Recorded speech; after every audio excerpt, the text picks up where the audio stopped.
See, essentially what public relation entails is there are a bunch of companies or a group of per se organization which looks into reaching out to the mass audience.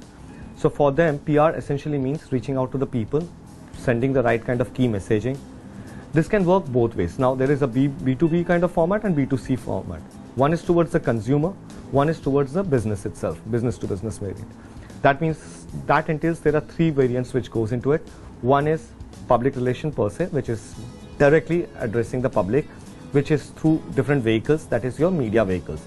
Then the second comes in terms of investor relation, which is again internal basis, which means there are every company has a bunch of investors which put in money and they are definitely interested in to know the messages which are going through from the company's end.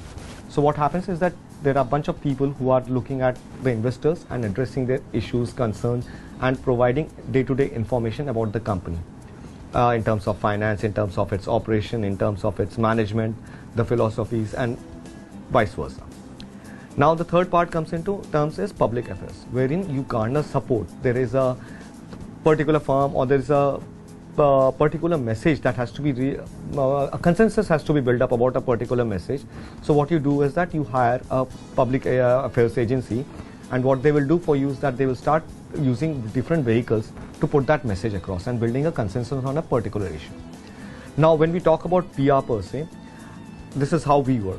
I have a client which will come to me with a certain amount of mandate that this what I need to do. So we would make in terms of a monthly plan for them, a quarterly plan and an annual plan. The annual plan would give you a, as they say, a mota understanding of how the entire year is going to look like, what are my plans for the year, and there are certain things which are earmarked in the calendar.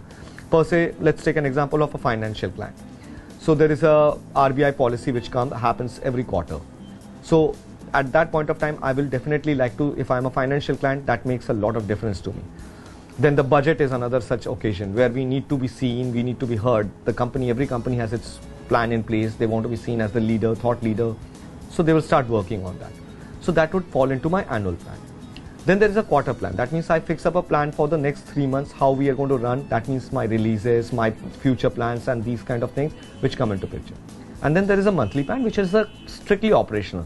So we have a certain amount of things which are fixed for the month. There is a launch or if there is a certain amount of key activities that you're doing in a certain region, and that kind of message has to go through to the public. That means how do you influence the public? First, I will go into the press. I'll start informing them about what we are doing. Maybe that will be done either through a press release, or we can have a press conference, or then you have a one-to-one interaction. So there are multiple ways in which you reach out to the press. The press, now there's a interest generation that happens into the press. So there are times when the story is not interesting. Then your writing skill comes into play. So how do you send a press release? What kind of content you put in? How do you put that hook where the journalist takes an interest into that particular story? So essentially what PR will essentially do for you is they'll start engaging from the client side with the media and start taking your things forward and try to bring in the important message in that.